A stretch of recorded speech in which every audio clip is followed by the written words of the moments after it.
பரலோக பிதாவின் பிள்ளையே, எல்லா இருதயங்களையும் யோசனைகளையும் அறிந்த இயேசு கிறிஸ்துவின் நாமத்தில் உங்களை மற்றும் ஒரு வேத ஆராய்ச்சி நிகழ்ச்சிக்கு வரவேற்கிறோம். எல்லா காவலோடும் நம் இருதயத்தை காத்துக்கொள்ள தேவன் கிருபை புரிவாராக. நமது இருதயமே எல்லா தீங்கிற்கும் காரணம் என்று இயேசு கிறிஸ்து கூறினார்.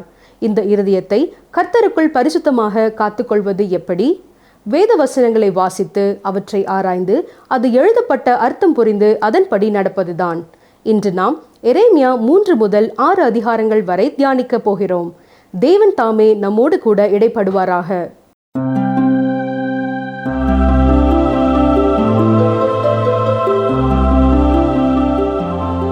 பிரியமானவர்களே, கடந்த சில நாட்களாக எரேமியா தீர்க்கதரிசியின் புத்தகத்தை நாம் படித்து வருகிறோம். இன்று எரேமியா 4ஆம் அதிகாரம் முதல் 6ஆம் அதிகாரம் வரை கற்றுக்கொள்ள போகிறோம். யோசியா ராஜாவின் நாட்களில் அவர் சீர்திருத்தம் செய்த காலத்தில் இருக்கிறோம். இன்னமும் கர்த்தருடைய ஆலயத்திலே நியாயப்பிரமாண புத்தகம் கண்டெடுக்கப்படவில்லை.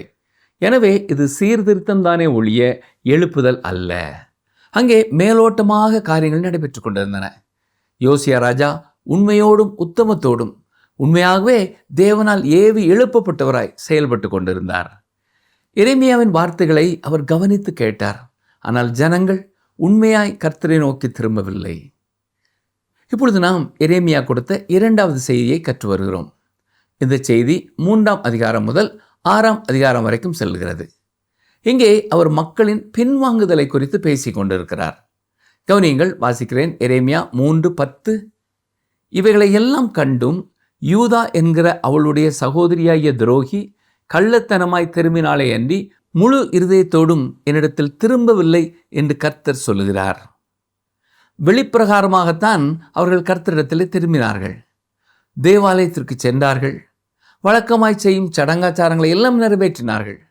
ஆனால் உண்மையில் அவர்கள் இருதயம் அதில் இல்லை. நாம் அறிந்து கொள்ள வேண்டிய ஒரு உண்மை என்னவென்றால், உண்மையான எழுப்புதல் இல்லாமல் சீர்திருத்தம் நடைபெற முடியும். எழுப்புதல் இல்லாமல் நடைபெறும் சீர்திருத்தம் உண்மையான மாற்றத்தை ஏற்படுத்த முடியாது. இந்நாட்களிலே நாம் நம்மை சுற்றி பார்ப்பது போல வேத வசனத்தின் மேல் மக்களுக்கு இருக்கும் புதிய ஆவல் ஒரு எழுப்புதலாக மாறலாம். ஆனால் அது வெறும் கூட்டங்களாகவும் இருந்துவிட வாய்ப்பு இருக்கிறது. உண்மையான எழுப்புதல் நடைபெறும் பொழுது அது நிச்சயமாக வெளியே தெரிய வரும். எரேமியாவின் நாட்களிலே அங்கே சீர்திருத்தங்கள் நடைபெற்றன. ஆனால் மக்கள் உண்மையாய் தேவனிடத்தில் திரும்பவில்லை. என்றாலும் இந்த சூழ்நிலை உன்னதமான தீர்க்க தரிசனங்களை சொல்ல எரேமியாவை தூண்டியது. எரேமியா 3:16 முதல் 18 வரை உள்ள வசனங்களை பாருங்கள். அவர் அங்கே சொல்வதென்ன? அந்நாட்களிலே எல்லா தேசங்களிலிருந்தும் எருசலேமில் கர்த்தருடைய ஆலயத்திலே மக்கள் ஒன்று கூடுவார்கள். இந்த சத்தியம் கூட யூதா ஜனங்கள் தங்கள் தேவாலயத்தில் செய்யும் பணிவிடைகளை உண்மையானதாய் செய்ய வழிநடத்தி இருக்கலாம். ஆனால் அவர்கள் செவி கொடுக்கவில்லை. என்றாலும் கர்த்தர் மீண்டும் அவர்களோடு கெஞ்சி கேட்கிறார். சீர்கெட்ட பிள்ளைகளே, திரும்புங்கள் என்று அழைக்கிறார். நான் உங்களை குணமாக்குவேன் என்று கூறுகிறார். 4ஆம் அதிகாரத்தின் முன்பகுதியிலே ஜனங்கள் தேவனிடமாய் திரும்பினார். கர்த்தர் என்ன செய்வார் என்பதையும் கூறுகிறார். கவனிங்கள், வாசிக்கிறேன். எரேமியா 4:1. இஸ்ரவேலே, நீ திரும்புகிறதற்கு மனதாயிருந்தால் என்னிடத்தில் திரும்பு என்று கர்த்தர் சொல்கிறார். நீ உன் அருவருப்புகளை என் பார்வையை நின்று அகற்றிவிட்டால் நீ இனி அலைந்து தெரிவதில்லை. கர்த்தர் உண்மையாகவே அவர்கள் மேல் அக்கறை உள்ளவராய் இருக்கிறார். அவர்களோடு சரியான உறவு கொள்ள அவர் விரும்புகிறார். அவர்கள் மனம் திரும்பினால் அவர்கள் அந்த தேசத்தை விட்டு வேறு எங்கும் அலைய வேண்டியதில்லை என்பதையும் உறுதியாய் சொல்லுகிறார். தொடர்ந்து 2ஆம் 3ஆம் வசனங்களை கவனியுங்கள். உண்மையோடும் நியாயத்தோடும் நீதியோடும் கர்த்தருடைய ஜீவனை கொண்டு ஆணையிடுவாய். புறஜாதிகளும் அவருக்குள் ஆசீர்வதிக்கப்பட்டு அவருக்குள் மேன்மை பாராட்டுவார்கள். யூதா மனுஷரோடும் எருசலேமியரோடும் கர்த்தர் சொல்லுகிறது என்னவென்றால், நீங்கள் முள்ளுகளுக்குள்ளே விதையாதிருங்கள், உங்கள் தரிசு நிலத்தை பண்படுத்துங்கள். வேறு வார்த்தைகளில் சொல்ல வேண்டுமென்றால், சீர்திருத்தத்தினால் பயனில்லை. நீங்கள் ஒரு விதையை நிலத்திலே விதைக்கலாம். ஆனால் அந்த நிலம் அதற்காக முதலாவதாக பண்படுத்தப்பட்டிருக்க வேண்டும். முள்ளுள்ள இடங்களிலே விதைப்பதினால் அதில் பயனில்லை. இயேசு கிறிஸ்து இதை குறித்து இவ்வாறு சொல்லியிருக்கிறார். பாருங்கள், மத்தேயு எழுதின சுவிசேஷம் 7ஆம் அதிகாரம் 6ஆம் வசனம். உங்கள் முத்துக்களை பன்றியின் முன் போடாதிருங்கள். ஆம், இது மிகவும் உண்மைதான். சில நேரங்களிலே சில இடங்களிலே கர்த்தருடைய வார்த்தையை பிரசங்கிப்பதால் எந்த பயனும் இல்லை. அது கண்ணுக்கினிய மற்றும் பரபரப்பான ஒன்றாயிருப்பதாலும் சிலர் சுசேஷத்தை அறிவிக்க முயற்சிக்கிறார்கள். தரிசு நிலத்தை பண்படுத்துங்கள் என்றுதான் கர்த்தர் சொல்லுகிறார்.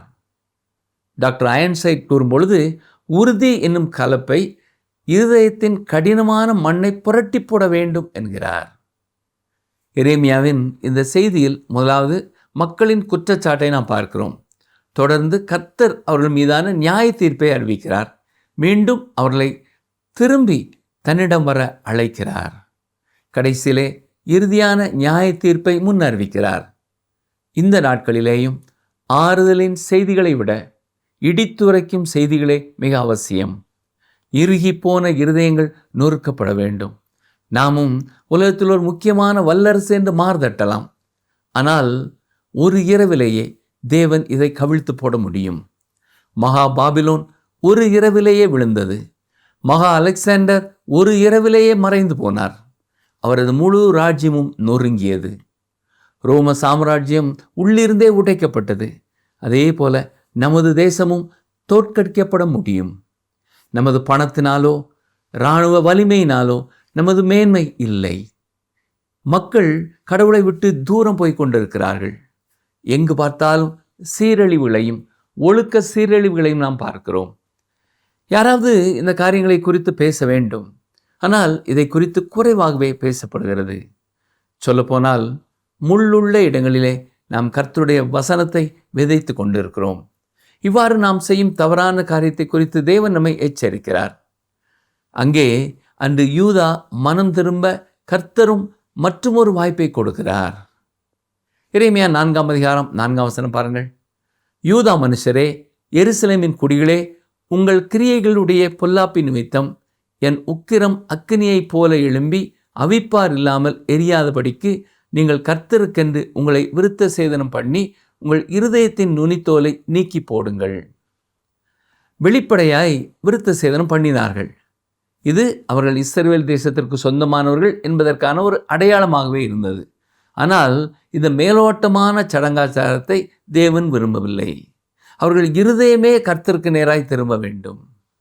இப்பொழுது எரேமியா வடக்கிலிருந்து பாபிலோன் வல்லமையோடு வந்து அவர்களை அழிக்கப் போகிறது என்பதை தெளிவாக கூறுகிறார்.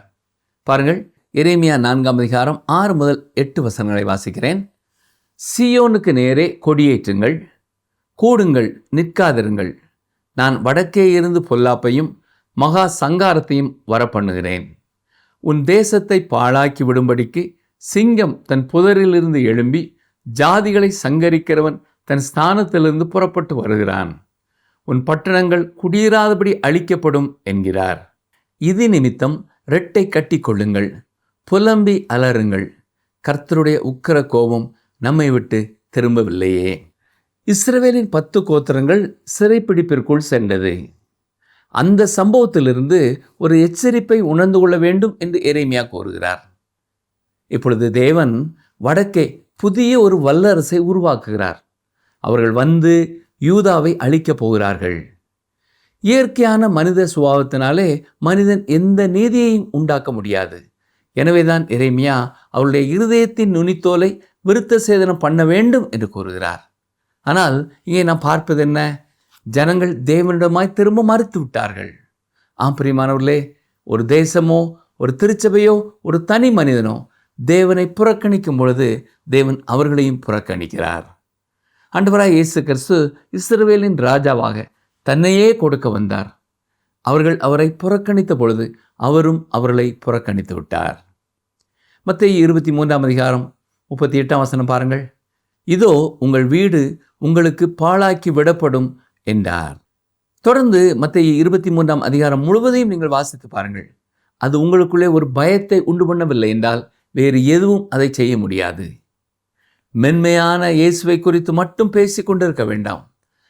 அவர்களது ராஜாவாக வந்த அவரை அவர்கள் புறக்கணித்தார்கள். அவர் அவர்களை புறக்கணித்தார். அருமையான சகோதரனே, சகோதரியே, உங்களுக்கு விருப்பமானால் நீங்களும் தேவனை புறக்கணிக்கலாம். ஆனால் ஒன்றை ஞாபகத்தில் வைத்துக் கொள்ளுங்கள், நீங்கள் அவரை புறக்கணிப்பீர்கள் என்றால் தேவனும் உங்களை புறக்கணிப்பார். அவர் கிருபை நிறைந்தவர்தான், அவர் நல்லவர்தான், அவர் நீடிய பொறுமை உள்ளவர்தான். அவரிடத்தில் நீங்கள் திரும்புவதற்கு பல சந்தர்ப்பங்களை உங்களுக்கு அவர் கொடுப்பார். ஆனால் வாய்ப்பு பெற்றவர்கள் தேவனை புறக்கணிப்பதின் விளைவு பயங்கரமானதாக இருக்கும். அது இஸ்ரவேல் தேசமோ அல்லது திருச்சபையோ அல்லது தனி மனிதனாகவோ இருக்கலாம். இறுதியாக கடவுள் அவர்களை மறுத்துவிட்டார். பின்னர் மற்ற எல்லா மனிதர்களும் அவர்களை மோசமான குப்பைகள் மற்றும் பயனற்றவர்கள் என்று எண்ணுகிறார்கள். இன்று பலர் நாங்கள் ஜீவனுள்ள தேவனை உண்மையாய் பின்பற்றுபவர்கள் என்று கூறுகிறார்கள். பலர் திருச்சபைகளின் அங்கங்களாய் இருக்கிறார்கள். ஆனால் பிரியமானவர்களே, வேத வசனத்திற்கு கொடுக்க வேண்டிய முக்கியத்துவத்தை அவர்கள் வாழ்க்கையிலே இன்னமும் கொடுக்கவில்லை. உண்மையை சொல்லப்போனால் உண்மையான ஜீவனுள்ள தேவனை நாம் பின்பற்றவில்லை. பல ஆண்டுகளுக்கு முன் ரீடர்ஸ் டைஜஸ்ட் என்ற புத்தகத்திலே the book almost nobody reads என்ற தலைப்பில் பரிசுத்த வேதத்தை பற்றிய ஒரு கட்டுரை வெளியானது. இது ஒரு பொய் பிரியமானவர்களே. இதை எழுதிய அந்த மனிதனுக்கு கர்த்தருடைய வார்த்தை குறித்து எதுவும் தெரியவில்லை. நம்மில் பலரும் எரேமியாவின் காலத்தில் இருந்த மக்களைப் போன்ற ஒரு நிலைமையிலேயே இருக்கிறோம். அந்த நாட்களிலே அந்த தேசம் தேவனை புறக்கணித்தது. என்றாலும் மக்கள் அவரை பின்பற்றுவது போல நடித்தார்கள். இன்றும் அப்படிப்பட்ட மனிதர்கள் ஒரு குறிப்பிட்ட காலத்தில் உலகத்தாலும் தேவனாலும் புறக்கணிக்கப்படுவார்கள். இன்று பல தேசங்கள் இப்படிப்பட்ட ஒரு நிலையில்தான் காணப்படுகின்றன. தேசத்தின் எல்லா பகுதிகளிலேயும் ஒழுங்கின்மையும் ஒழுக்கக்கேடும் பெருகி வருகிறது. எந்த ஒரு மக்கள் கூட்டமும் தேவனை பின்பற்றுகிறோம் என்று சொல்லிக்கொண்டு மாய்மாலம் செய்ய முடியாது. இப்படிப்பட்ட செய்தி பிரபலமாகாது. அந்நாட்களிலே எரேமியாவும் பிரபலமான ஒரு நபர் அல்ல. என்றாலும் இந்த புத்தகம் சொல்லும் செய்தியை நான் சொல்ல வேண்டும். தேவனை விட்டு தூரம் போன மக்கள் கூட்டத்தை தேவன் புறக்கணிப்பார் என்பது உண்மை. இன்னும் சில முக்கியமான சத்தியங்களை கவனிப்போம். எரேமியா 4:22, என் ஜனங்களோ மதியற்றவர்கள், என்னை அவர்கள் அறியாதிருக்கிறார்கள். அவர்கள் பைத்தியமுள்ள பிள்ளைகள், அவர்களுக்கு உணர்வே இல்லை. பொல்லாப்பு செய்ய அவர்கள் அறிவாளிகள், நன்மை செய்யவோ அவர்கள் அறிவில்லாதவர்கள். ஒரு காலத்தில் கர்த்தரை அறிந்திருந்த அரசாங்கங்களும் ஆலோசனைக்காக பெரிய பல்கலைக்கழகங்களிலே உள்ள சிறந்த அறிவுள்ளவர்களிடத்திலே ஆலோசனை கேட்டது. நாமும் பல நேரங்களிலே ஆலோசனைக்காக ஞானமுள்ளவர்களிடத்திலே போகிறோம். எல்லா காரியங்களிலேயும் நாம் ஒருவேளை உயர்ந்து விளங்கலாம். ஆனால் நீதி நியாயத்திலே நாம் இன்னமும் தேவனுக்கு அருகில் செல்லவில்லை. தேவனை அறியும் அறிவிலே இன்னும் நாம் வளரவில்லை. தேவனை அறிந்திருப்பது போல பாசாங்கு செய்தவர்களும் தேவனை அறியா மூடர்களுமாய் இருக்கிறோம். உலக அறிவில் சிறந்தவர்களாக இருக்கலாம். ஆனால் உண்மையான விசுவாசிகளாய் இல்லாதவர்கள் கர்த்தருடைய வசனத்தை குறித்து எதையும் எழுத முடியாது. கர்த்தருடைய வார்த்தைகளை அறிந்து கொள்ள வேண்டும் என்றால் முதலாவது அவரை அறிந்து கொள்ள வேண்டும். உலக பிரகாரமான ஒரு புத்தகத்தை வாசிக்கும் பொழுது அதை எழுதியவரை நாம் அறியாவிட்டாலும் அந்த புத்தகத்தின் கருத்துக்களை நாம் புரிந்து கொள்ள முடியும். மனிதன் எழுதிய புத்தகத்தை மற்றும் ஒரு மனிதன் புரிந்து கொள்ள முடியும். ஆனால் வேத புத்தகத்தை நீங்கள் அறிந்து கொள்ள வேண்டும் என்றால் அதன் ஆக்கியோரான தேவனை நீங்கள் ஆசிரியராக அறிந்து கொள்ள வேண்டும். பரிசுத்த ஆவியானவர் மட்டுமே கர்த்தருடைய வசனத்தை உங்கள் வாழ்க்கையிலே உண்மையானதாக்க முடியும். சரி, தொடர்ந்து 5ஆம் அதிகாரம் பாருங்கள். வாசிக்கிறேன். எரேமியா 5:1, நியாயம் செய்கிற மனுஷனை கண்டுபிடிப்பீர்களோ என்றும் சத்தியத்தை தேடுகிறவன் உண்டோ என்றும் எருசலேமின் தெருக்களிலே திரிந்து பார்த்து விசாரித்து அதன் வீதிகளிலே தேடுங்கள், காண்பீர்களானால் அதற்கு மன்னிப்பு தருவேன். கிரேக்க தத்துவ ஞானியான டயோஜெனஸ் ஒரு நாள் அத்தேனை பட்டணத்தின் தெருக்களிலே ஒரு விளக்கை தூக்கி கொண்டு சென்று கொண்டிருந்தார். அவரை பார்த்தவர்கள் அவரிடத்தில் வந்து, ஐயா, நீங்கள் எதை தேடிக்கொண்டு இருக்கிறீர்கள் என்று கேட்டபொழுது, உண்மை உள்ள ஒரு மனிதனை நான் தேடுகிறேன் என்று கூறினாராம். இறுதி வரை அவர் யாரையும் கண்டுபிடிக்கவில்லை. இன்று எந்த பட்டணங்களிலே போய் நாம் தேடினாலும் நாமும் கண்டுபிடிக்க முடியாது. இங்கே கர்த்தர் சொல்வது என்ன? நியாயம் செய்யும் மனிதனை அதன் வீதிகளிலே தேடுங்கள், காண்பீர்களானால் அதற்கு மன்னிப்பு தருவேன். ஞாபகம் இருக்கிறதா? ஆபிரகாம் சோதோம் கொமோரா பட்டணங்களுக்காக ஜெபித்த பொழுது இறுதியாக 10 நீதிமான்கள் இருந்தார், அதை அழிப்பீரோ என்று கூறுவதோடு நிறுத்தி கொண்டார்.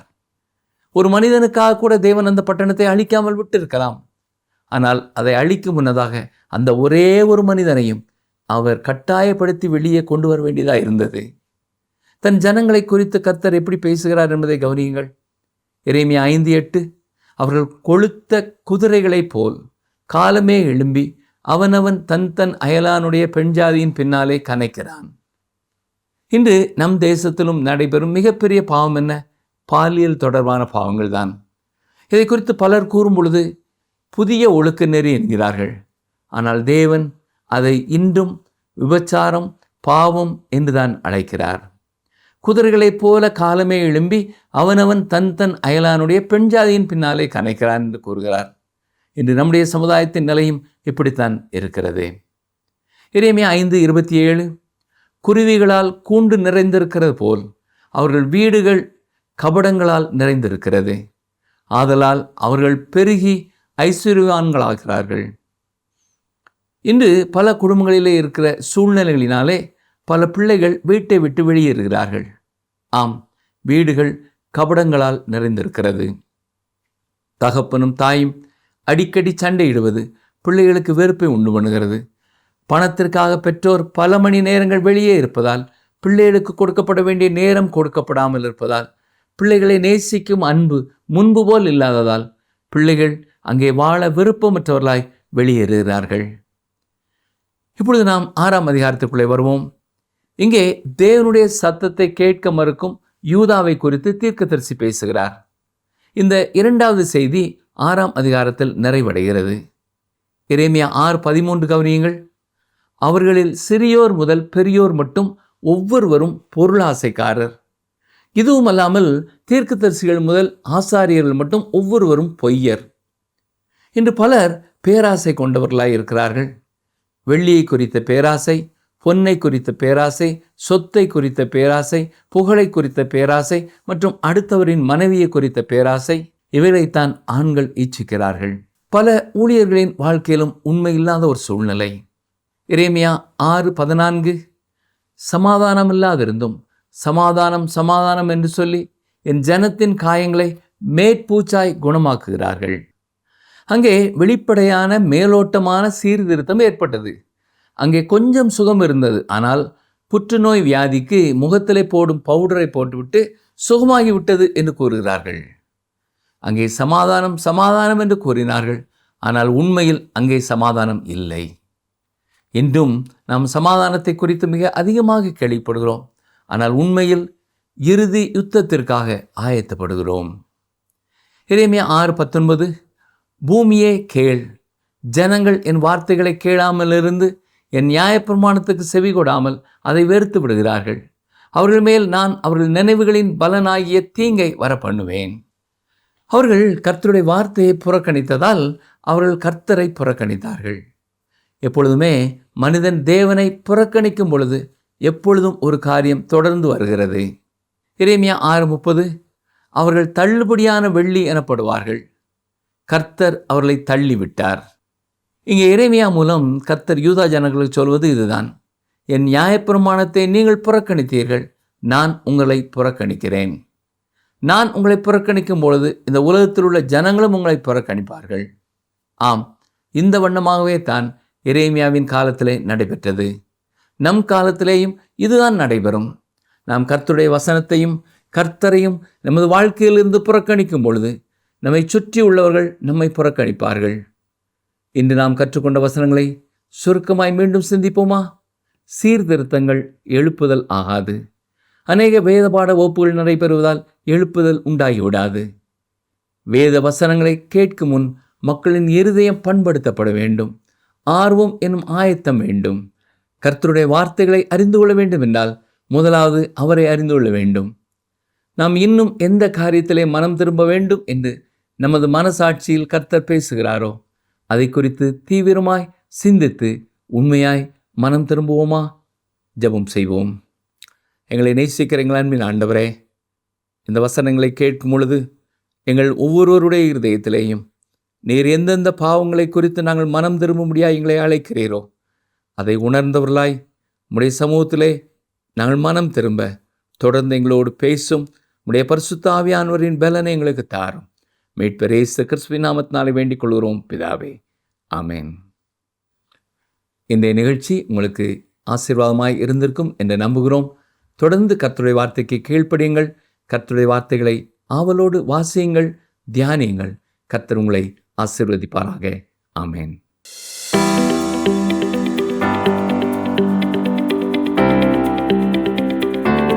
குருவிகளால் கூண்டு நிறைந்திருப்பது போல அவர்கள் வீடு எதினால் நிறைந்திருக்கிறது? குருவிகளால் கூண்டு நிறைந்திருப்பது போல அவர்கள் வீடு எதினால் நிறைந்திருக்கிறது? ஆப்ஷன் ஏ கபடங்கள், ஆப்ஷன் பி கேளிக்கைகள், ஆப்ஷன் சி துன்மார்க்கம். இன்றைய கேள்விக்கான சரியான பதிலை 9962032803 என்ற எண்ணிற்கு வாட்ஸ்அப் மூலம் அனுப்புங்கள்.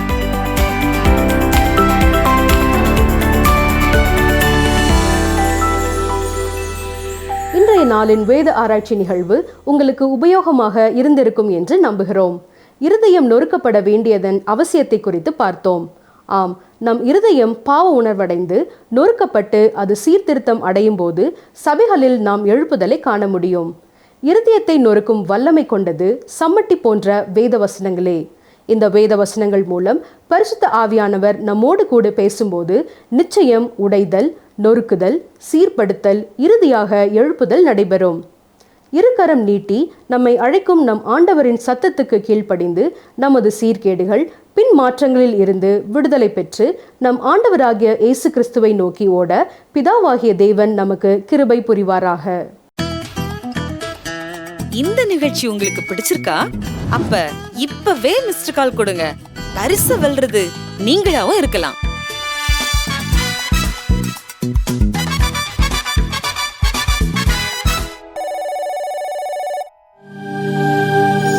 தெய்வ வாக்கு.